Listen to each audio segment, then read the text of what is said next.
À la une ce soir, 2 pêcheurs lucéens portés disparus depuis hier. Un d'entre eux a été retrouvé sain et sauf en fin d'après-midi. Il aurait passé toute la nuit sur la coque de son embarcation qui avait chaviré. 10e jour de paralysie du réseau de bus Mosaïque. Les discussions enclenchées aujourd'hui entre les différents acteurs du conflit ont à nouveau tourné court. Les barrages ont été renforcés à la place des Almadies. La tension est également montée d'un cran aujourd'hui au campus de Schellcher. Certains enseignants et étudiants auraient été refoulés ce matin par des vigiles. Le collectif qui s'oppose au retour des mises en cause dans l'affaire du Sérigna dénonce des pressions. Et puis enfin, le Madin Gospel Festival est de retour du 13 au 15 avril prochain. L'artiste Dena Moana est l'invitée d'honneur. Elle nous parlera ce soir de son parcours et du show prévu dès demain soir au Grand Carbet du Parc culturel Aimé Césaire. Bonsoir à tous, heureuse de vous retrouver dans cette tranche info que vous pouvez suivre en direct sur Facebook. Nous commençons avec cette bonne nouvelle pour l'une des familles des marins-pêcheurs portés disparus depuis hier. L'un des deux, Daniel Florian, patron de l'embarcation, a été retrouvé sain et sauf en fin d'après-midi par les secours. Selon les premiers éléments, il aurait passé toute la nuit sur la coque de son embarcation qui avait chaviré. En revanche, toujours aucune nouvelle de Franz Norbert qui était parti avec lui. Les recherches lancées depuis hier soir par le CROSAG n'ont toujours pas permis de le localiser. Voyez le témoignage de l'épouse de Daniel Florian qui s'est exprimée ce soir au téléphone de Johan Boulard. Je ne peux pas te dire comment je me sens. Je ne peux pas décrire. La nuit, on n'a pas dormi. On a attendu toute la journée ce matin. Jusqu'à l'instant qu'on vient d'apprendre qu'on a retrouvé Daniel, mais on n'a pas retrouvé François et Daniel est à l'hôpital. Mon fils est parti, mais je ne sais pas plus que ça. Je suis contente, mais je le vois pour voir comment il est, pour voir qu'est-ce qui s'est passé, pour pas avoir toutes les réponses. Mais c'est triste pour François. Ah oui, très embêté, très attristé pour ça. Hein. J'ai un bon ami à Daniel, un bon ami à nous, on le connaît bien. J'espère toujours qu'on va le retrouver. Je ne sais pas moi, si c'est dans le beurre de Trinité qu'on l'a trouvé. Il est là toujours, je ne sais pas moi, le chercher toujours. Et bien évidemment, c'était l'angoisse qui était le sentiment majeur de la journée à Sainte-Luce. Les familles et proches des portés disparus s'étaient réunis pour se soutenir. Tout cela jusqu'à la nouvelle tombée à 17 h. Voyez ce reportage de Johan Boulard. En Babouk, c'est ici que Daniel Florian dit Galbaro et son matelot Franz Norbert dit Panzo ont pris la mer à l'aube. À bord de Christina, un télamon semblable à celui-ci. Depuis, plus de nouvelles. Il dit moi qu'il y a comme une DCP au large de Saint-Lucie. Comme il a pris en l'opération Adam, alors il dit moi c'est légal. Entre-temps, ça m'a pas l'homme et puis entre-temps, on pas s'y aller pêcher à Miquelon, qu'on nous a dit thème Martinique à Miquelon. Dans la journée, les embarcations entrent une à une, mais pas l'ombre du Christina. 24 heures plus tard, bien qu'inquiète, la famille garde espoir, les yeux rivés sur l'horizon. Daniel, c'était un bâton. C'était un monde qui bien connaître la mer. Et nous croyons qu'à un moment qui est arrivé, puis nous croyons qu'il y a une madame, comme moi-même, comme toute famille, qui a camarades, tous ces pêcheurs qui aujourd'hui a dit qu'il ne faut pas aller pièce côté, il faut attendre Daniel. Et c'est ça nous croyons vivre aujourd'hui, nous croyons attendre Daniel vivre. Pour les marins-pêcheurs, ces disparitions sont les risques du métier. Vous payez un pan de moteur, vous payez un balise par exemple défectueux, vous payez. Même si on est téléphone, il y a une certaine distance, le téléphone n'a pas qu'à passer, c'est aléatoire. Personne ne va dire, jour 10 jours, qui ça qui fait vraiment. François a perdu 2 fois, mais 2 fois il a trouvé. Et là, je suis confiant. Et puis la grâce éternelle, il va arriver, il va venir, je suis sûr qu'il va venir, il va arriver ces messieurs, tout le monde a dit qu'il est négatif. Il a coulé, mais il n'a pas coulé. Pour le CROSAG, sur le pied de guerre depuis hier, le dessalage serait la thèse la plus probable. Cette balise n'a pas pu être mise en œuvre par les marins-pêcheurs et a priori, il est possible, il n'est pas improbable que le navire du coup, ait pu se retourner puisqu'on n'a plus de contact avec les portables. Vous pouvez me dire à quelle heure est la prochaine diffusion du Médé Relais? Et ce qu'on espère tous là, c'est qu'effectivement ces marins-pêcheurs d'abord sont en bonne santé et puis ont pu être d'abord sur leur yawl, on le souhaite, ou à proximité. Nous avions une position assez précise grâce à la famille de la zone de pêche et nous avons donc élaboré des hypothèses de dérive pour pouvoir dès cette nuit faire une première phase de recherche avec Dragon 972 de la sécurité civile qui malheureusement compte tenu des conditions de visibilité n'a rien donné. Les recherches se sont intensifiées aujourd'hui. L'avion des douanes a fourni un appui supplémentaire. Des recherches qui ont porté leurs fruits puisqu'un des 2 naufragés a été repêché dans l'après-midi en baie de Trinité. Au chapitre social, le blocage des bus Mosaïque continue avec une montée en puissance des barrages érigés à la place des Almadies. Aujourd'hui encore, les discussions entre les principaux acteurs du conflit ont été interrompues et les salariés de la CFTU ne peuvent donc toujours pas reprendre le travail. Voyez ces explications de Raphaël René. 10e jour de blocage, les sous-traitants mécontents du nouveau marché ont renforcé les barrages ce matin. Un bras de fer avec la CFTU qui gagne en intensité. Le nouveau marché est remis en cause. Ça veut dire tout simplement que CFTU a attribué irrégulièrement et illégalement un marché à une société qui n'avait ni le personnel ni le matériel. Aujourd'hui, on pourrait dire qu'on est mécontent parce que le marché est attribué. Non, on est mécontent parce qu'il est illégalement attribué. Si les autres, ils ont les 60 bus, qui les montrent au préfet. Didier Laguerre m'a dit il faut arrêter le marché. Alors, ou il ment ou l'autre ne l'écoute pas, mais en tout cas, c'est une question politique. C'est tout simplement que les élus de la ville aujourd'hui, et donc M. Alfred, ne veut pas perdre la face dans cette affaire. Côté usager, le ras-le-bol se manifeste à l'instar de Rosita qui s'est déplacée ici, au point de blocage, pour exprimer sa colère. Je m'occupe des handicapés, des personnes malades couchées dans leur lit. En tant que service à la personne, il faut préparer le repas pour ces gens-là, faire leur ménage et les baigner, les préparer. Et sans ça, sans moi, les gens, ils ont besoin de moi. Et sans leur bus, je ne peux pas fonctionner, monsieur. Je n'ai pas travaillé pendant 10 jours. Le salaire de 10 jours-là, il faut qu'on me le rembourse. Un réseau complètement paralysé qui met à l'arrêt les conducteurs salariés de la CFTU, qui espérait un déblocage de la situation hier. Il y a un espoir parce qu'effectivement, nous avons tombé que effectivement, effectivement bloqué pas que là, il doit sortir. Mais jusqu'à présent, le matin, nous avons rien, la vie est partie depuis belle. Comme on a dit tout à l'heure, il y a 4 bus encore qui le matin. Donc effectivement, là, pas pareil pour régler. Nous avons dit que effectivement, la direction de la CFTU et tous ces partenaires-là, mettez qu'on l'entame pour discuter, pour nous sortir en conflit là. Les discussions devraient reprendre demain 9h à la DIECT avec la CFTU, les sous-traitants et les services de l'État.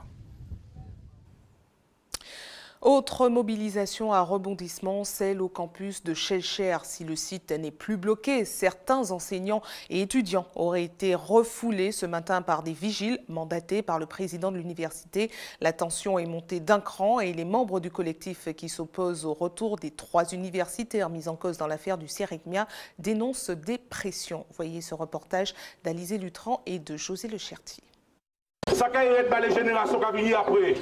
Pas l'ombre d'une barricade, mais aujourd'hui c'est presque manu militari que certains étudiants se seraient vus refuser l'accès à l'université. L'INSEE s'est présenté à 8h30 ce matin, mais n'a pas pu entrer. Je me suis heurtée au mépris et aux invectives émanant de ces pseudo-vigiles. Ils voulaient me bloquer le passage, ils voulaient me faire aller à l'extérieur. Et au moment où je lui ai sorti ça, qu'on est dans une université ici, il s'est mis à me mépriser, à m'invectiver. Même scénario pour la doyenne de la faculté de lettres et des sciences. Elle est membre du collectif d'enseignants et d'étudiants qui s'opposent au retour des 3 universitaires mis en cause dans l'affaire du Sérigna. Selon elle, la filtration est ciblée.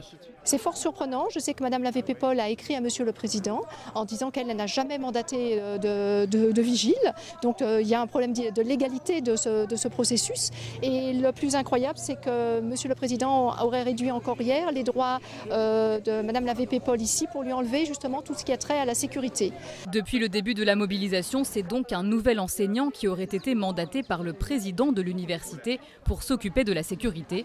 Selon lui, les vigiles sont là en toute légalité. Le président a signé avec une entreprise de sécurité, Eurosécurité, tout à fait légale, pour éviter les blocages. Je rappelle que les étudiants ont perdu environ une semaine à 10 jours de cours. Actuellement, on est en train de rattraper les cours et commencer les contrôles continus et les examens. On a pris du retard. Voilà, c'était l'action. Le seul élément qui nous semble important, c'est la formation et la recherche. C'est facile de signer une pétition. C'est facile de mettre j'aime sur Facebook. Où êtes-vous? Ceux qui manifestent aujourd'hui ne l'entendent pas de cette oreille et dénoncent une gabegie généralisée. Il y a une milice qui a été recrutée par le président sans l'accord du vice-président de Paul et sans l'accord du préfet alors que le président prétend qu'il a eu le préfet. Le préfet a démenti. Le préfet n'a pas donné son accord pour l'emploi de cette milice. Et cette milice filtre l'entrée, tout ce que cela entraîne, à savoir des menaces, des étudiants ont reçu des menaces de mort, de l'intimidation, du chantage sexuel, du monnayage sexuel pour la délivrance des diplômes. Nous disons non. L'université ne remplit pas ses missions. Tant qu'elle sera gangrénée par la corruption, ça ne peut pas être une université. En attendant de savoir si les 3 enseignants-chercheurs reprendront leur poste et quand, le collectif compte poursuivre ses actions et saisir les instances supérieures pour rétablir la sérénité au sein de l'université. Intervention, accompagnement des personnes comorbides en grande difficulté. C'est le nom du projet expérimental financé entre autres par la subvention de réserve parlementaire d'Alfred Marie-Jeanne pour assurer un accompagnement psychologique des anciens toxicomanes. Il s'agit d'un protocole incluant les familles des bénéficiaires pour leur permettre de mieux s'insérer dans la société. Voyez ces précisions recueillies par Johan Boulard et Guy Raphaël Rony. Mais qui en plus se retrouvent avec un diagnostic de schizophrénie dans 99% des cas. Entendre des voix qui s'adressent à lui, et souvent méchamment, c'est ce qui est arrivé brutalement à Roland suite à un important stress. J'étais chez mon oncle qui malheureusement est décédé. J'ai entendu une grosse voix dans ma tête qui me disait « tu vas mourir ». Et à partir de là, je commençais à me poser plein de questions. Des questions qui le poussent jusqu'à faire des tests quant à sa santé mentale. Je sortais de Maison Blanche. J'ai fait 8 jours là-bas. Ils n'ont rien détecté sur moi. C'est-à-dire, j'avais pas de schizophrénie, je n'entendais pas de voix. Roland supporte seul sa situation. Par crainte d'être incompris, il préfère ne pas parler de ses voix à sa famille. Je ne lui ai jamais vraiment parlé de ça, à part mon frère, mon papa qui ne comprend pas de quoi je souffre. Il m'a dit que lui n'a pas de ce problème-là chez lui.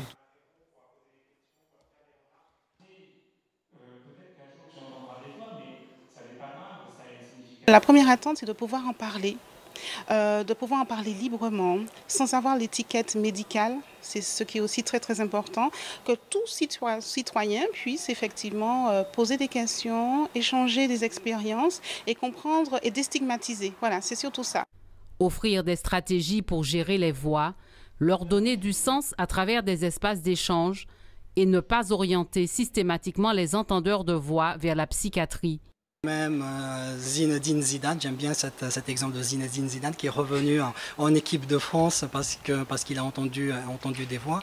Donc il y a énormément de gens effectivement qui ont pu gérer cela, qui se sont rendus compte qu'il y a beaucoup de personnes qui entendent des voix et qui ont une vie pleine et épanouie.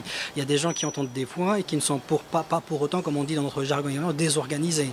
Et donc ils se sont un peu attelés à cette histoire-là et ils se sont rendus compte que ces personnes-là, au lieu de se retrouver qu'en psychiatrie ou qu'avec des traitements antipsychotiques, il y avait d'autres solutions pour gérer ces voix-là. Des rencontres sur d'autres thèmes seront organisées prochainement. Il s'agit pour l'association Le Tombolo de sortir les personnes atteintes de maladies mentales de l'isolement. Et vous l'aurez compris, il y a eu une inversion. Il s'agissait là d'un reportage sur la conférence dont nous vous parlions déjà hier soir sur l'entente de voix. Des intervenants du réseau français sur l'entente de voix, les hallucinations, ont rencontré la population pour leur présenter tous les dispositifs d'accompagnement. Mais nous revenons maintenant sur le sujet que je vous annonçais juste avant, l'intervention, accompagnement des personnes comorbides en grande difficulté. C'est le nom du projet expérimental financé entre autres par la subvention de réserve parlementaire d'Alfred Marie-Jeanne pour assurer un accompagnement psychologique des anciens toxicomanes. Voyez ces précisions recueillies par Johan Boulard et Guy Raphaël Rony. C'est-à-dire que moi, après mon service militaire, je suis sorti avec une Marocaine et c'est de là que après la séparation, j'ai fait une dépression. Et je fumais déjà et là j'ai un peu, disons, un peu plus fumé que d'habitude. Et de là, ça a conduit à des idées noires. Je suis schizophrène en fait. Je suis suivi au CNP de Fort-de-France et par le docteur Claude Guillard. Et je prends une injection par mois. Qu'est-ce qui vous a aidé justement à vous en sortir? La famille, l'entraide, surtout la famille, hein, l'entraide aussi, mais et puis la volonté aussi, hein, la volonté et puis Dieu aussi, quoi, en fait. Hein, je crois beaucoup en Dieu, quoi. Ce que nous avons fait, c'est de mettre en place donc un travail expérimental sur 8 familles que nous avons traitées non plus de manière séquentielle comme on faisait auparavant, non plus de manière simultanée avec des psychiatres d'un côté qui s'occupaient de la maladie psychiatrique et de l'autre côté des addictologues qui s'occupaient de l'addiction. On a mis tout ensemble une équipe unique dans un lieu unique qui s'occupe du patient porteur à la fois de l'addiction et de la pathologie psychiatrique. Et ça marche mieux. Et nous avons observé des résultats magnifiques, puisqu'il y avait eu des échecs considérables avec la première méthode séquentielle. La deuxième méthode avait amélioré, elle était simultanée mais pas vraiment harmonisée, mais cette méthode intégrée est vraiment la manière de travailler qui est efficace. D'ailleurs, elle a été, là on a fait donc une revue de la littérature scientifique, on s'est rendu compte qu'en effet, c'est cette méthode-là qu'il faut utiliser désormais. Les professionnels du nautisme de la zone Kassem réunis au Squatch Hotel pour parler de leur activité. La filière représente sur le territoire environ 900 emplois. Il était question aujourd'hui de faire le point sur le développement économique du secteur afin d'harmoniser les moyens. Voyez ce reportage d'Alizé Lutran et de José Lechertier. Aujourd'hui, sur le centre, le seul port de plaisance se situe à la marinade de l'étang Abricots. 400 places disponibles, mais ce n'est pas suffisant. Son développement est donc l'une des priorités. Il doit nous permettre d'augmenter l'offre d'accueil de plaisance pour passer d'environ 400 places aujourd'hui à 900 voire 1000 places. Pour le secteur centre, c'est très important, c'est pratiquement doubler l'offre. Mais en même temps, derrière un équipement comme celui-là, il y a une économie qui à la fois existe et qui a la capacité de se développer. À la fois sur l'existant, les usages existants. On sait qu'aujourd'hui, la vente de bateaux, notamment un moteur, sur le centre a augmenté. Ça veut dire qu'on a une clientèle qui est en attente de services. Et en même temps, on a un potentiel touristique qui se développe. Les chiffres du tourisme sont plutôt bons. Et les chiffres de la plaisance aussi, touristique, sont en progression. Avec les 6 centres nautiques de loisirs, l'offre pourrait se développer grâce à des partenariats entre les entreprises publiques et privées. Et à la clé, une création d'emplois non négligeable. La chaudronnerie, la peinture, il y a des techniques qui sont nouvelles. Et je crois qu'il y a un problème de formation qu'on ne pourra pas régler en Martinique parce qu'on va pas, il faut qu'on soit très précis et concret. On ne va pas ouvrir une formation pour 5 personnes, mais on peut mettre en place des partenariats avec des centres de formation en métropole pour que ces gens-là puissent partir et revenir et que ce soit du gagnant-gagnant pour l'économie bleue en Martinique. 13 000 bateaux de plaisance, ça marche chaque année rien que sur le secteur centre.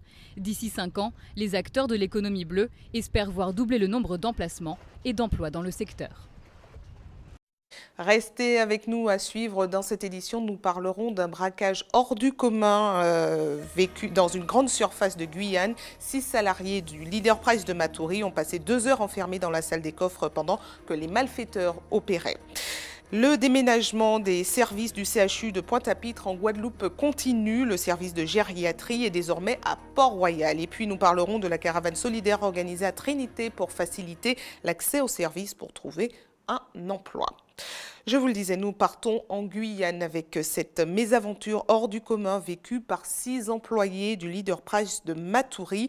Ils sont restés enfermés 2 heures dans la salle des coffres pendant que des individus armés braquaient le magasin. Ils ont été libérés par les forces de l'ordre alors que les malfaiteurs avaient quitté les lieux depuis un bon moment. Retour sur les faits avec Jonathan Lariot. Le casse s'est déroulé hier soir dans l'enceinte du Leader Price de Balata. Plusieurs individus armés s'introduisent dans le magasin à l'heure de sa fermeture.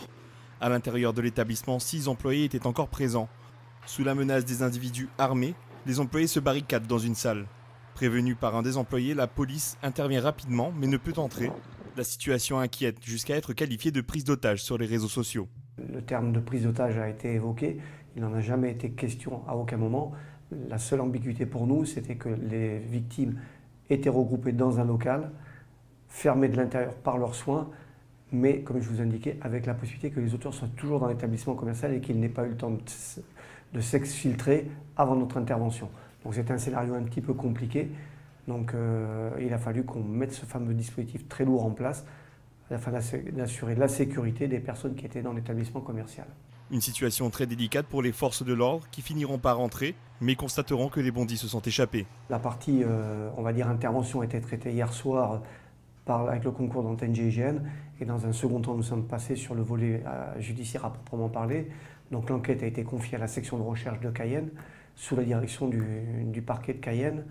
Donc on est dans la phase la plus précise et la plus technique qui soit, c'est-à-dire tout ce qui est constatation technique, recueil d'informations auprès des différentes employés présents au moment des faits d'exploitation des vidéos du magasin, bien évidemment. Donc c'est une partie qui va être assez longue et on est dans cette phase à l'heure actuelle qui va, on l'espère, nous permettre d'identifier les auteurs et de les interpeller. Aujourd'hui, aucune piste ne permet leur identification. Le montant du cas s'élèverait à plusieurs centaines d'euros. Direction la Guadeloupe qui continue les déménagements des services du CHU de Pointe-à-Pitre qui, je vous le rappelle, avait été ravagé en partie par un incendie en novembre dernier. Le pôle RC, qui gère toutes les activités en autogériatrie, a pris ses quartiers aujourd'hui à Port-Royal. Le transfert était tout de même prévu depuis 4 ans. Voyez ce reportage d'Anne-Elisabeth Artsen. Déménager un centre hospitalier n'est pas un exercice facile. Pour preuve, ce service a dû attendre 4 ans pour coordonner, organiser et optimiser au mieux son déménagement. Nous sommes ici dans le pôle ESRI, ancien SSR. Donc depuis plus de 4 ans déjà, nous sommes dans un processus de déménagement, je dis bien déménagement à Palais-Royal. Alors ça prend énormément de temps, c'est une grosse organisation que nous avons mûrie avec le personnel de ces services, avec le chef de pôle, l'encadrement paramédical, l'encadrement médical. Donc ça nous a demandé énormément de travail, énormément de réunions de travail. Par rapport à cette nouvelle organisation parce que nous allons sur un nouveau site. Ce n'était pas un déménagement sur le même site, c'était sur un nouveau site. Donc forcément, ça demande des changements dans le fonctionnement, changements dans la manière de travailler, changements pour le personnel. Donc c'est pour ça, en amont, nous avions déjà fait tout ce gros travail d'organisation. Cédric, infirmier au CHU, coordonne le déménagement de son lieu de travail vers le centre gérontologique de Palais-Royal. Ça fait déjà plusieurs jours en attendant les dates de l'ARS pour acter vraiment le déménagement et pour vraiment finaliser. Donc on s'était plus ou moins déjà organisé en gros.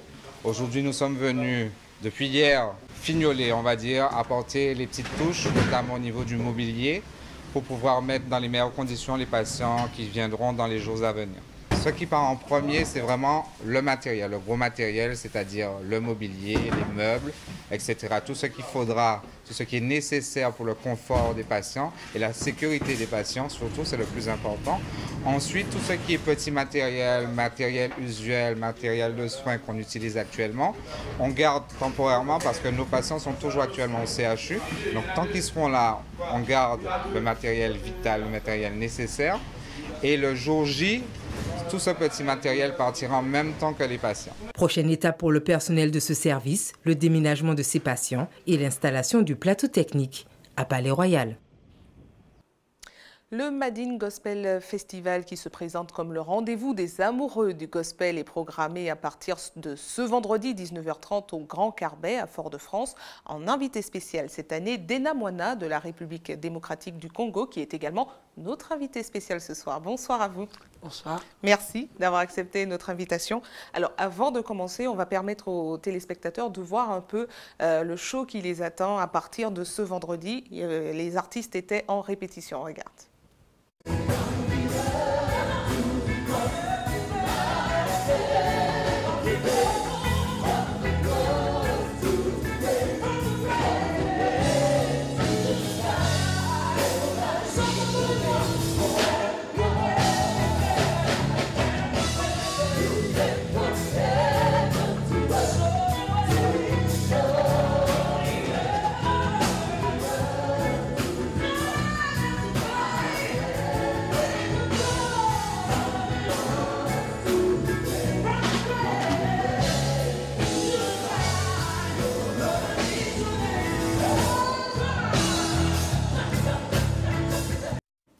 On sent beaucoup de ferveur. Il y aura donc de l'ambiance, on le sent vendredi prochain. Alors, c'est la première fois que vous venez en Martinique. Comment appréhendez-vous la rencontre avec le public martiniquais déjà?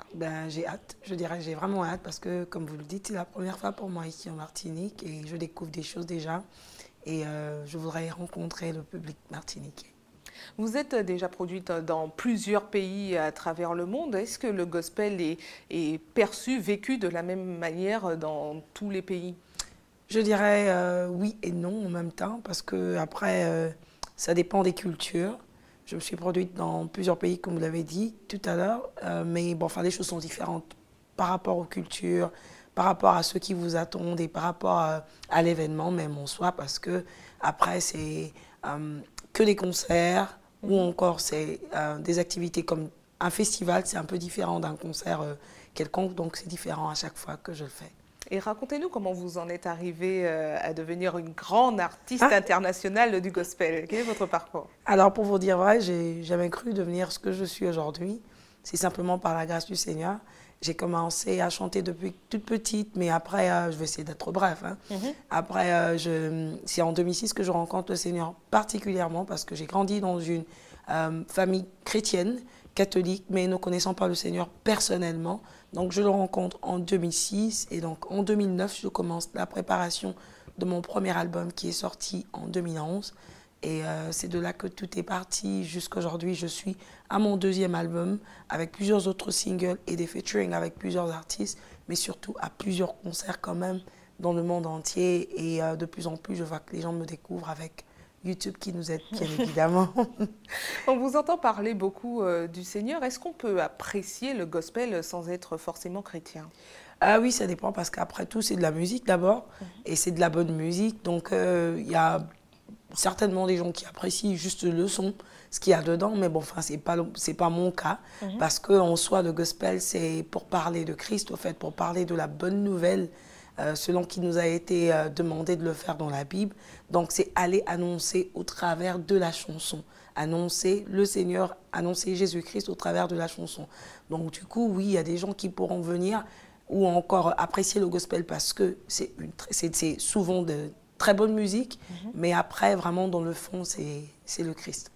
Alors qu'on le comprenne bien, qu'est-ce qui nous attend à partir, donc c'est vendredi, samedi et dimanche, qu'est-ce qu'il y aura au programme? Donc voilà, donc moi j'interviens que vendredi, dimanche peut-être avec les autres artistes qui sont venus aussi de plusieurs endroits différents, on va peut-être faire un chant de la fin, mais moi c'est pour demain, donc Grand Carbet, comme vous l'avez dit tout à l'heure, à partir de 19h30, c'est vrai qu'il y aura des groupes qui vont faire la première partie, moi je vais finir le concert, donc demain, vendredi, à partir de 19h30, on sera ensemble et ça va continuer samedi et ça va s'arrêter dimanche. Très bien. Combien de temps de show à peu près par spectacle? 1h30 de show, oui, quand même, c'est grand, c'est énorme.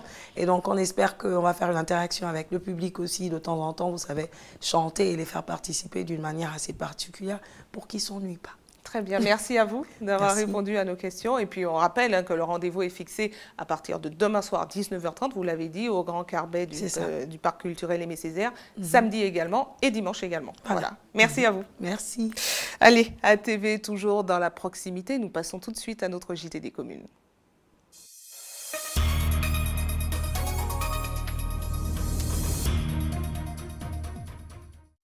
Un JT des communes qui vous emmène à Trinité où a été organisée une caravane sociale. Un rendez-vous fixé par plusieurs partenaires pour accompagner entre autres les demandeurs d'emploi dans leur parcours.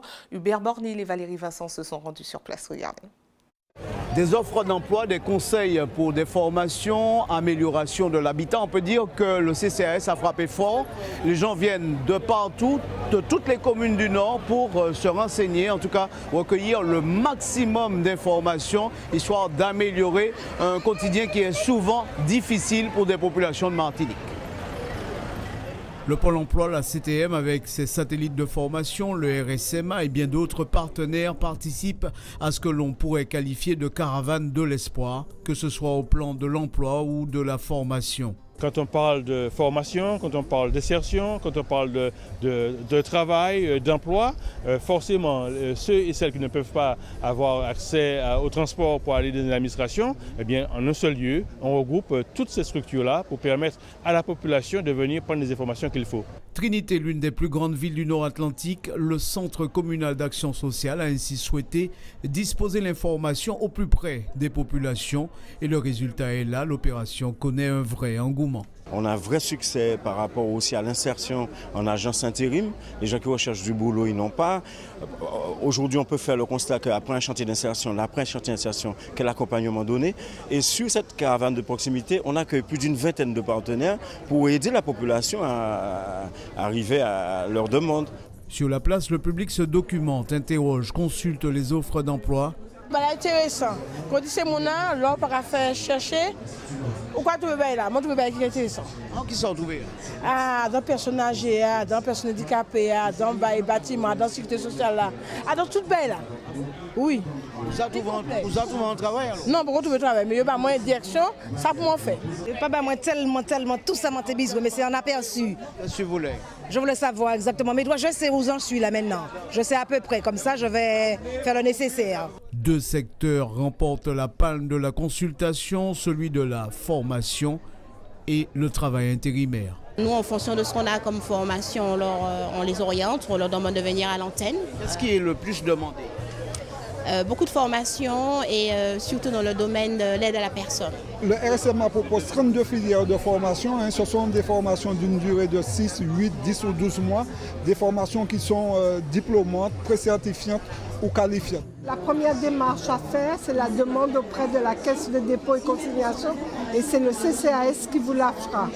En tout cas, selon les dires de chacun, ça a été une manifestation à succès qui ne demande qu'à être reconduite. Information pratique avant de refermer cette édition à l'attention de ceux qui souhaitent faire un don de sang demain. Notez qu'une collecte sera organisée de 13h à 18h sur le parking de la Grande Récré de Bureau-Vallée à Cocotte-du-Cos. Et puis comme chaque jour ouvré, une équipe sera également à votre disposition de 9h à 16h à la maison du don derrière le CHU Pierre Zobda Kittmann au quartier Laménard à Fort-de-France. Et c'est la fin de votre journal local et régional. Mais ne bougez pas, la tranche info continue. On retrouve Régine Germani comme chaque soir, toujours en Tchèque. A tout de suite.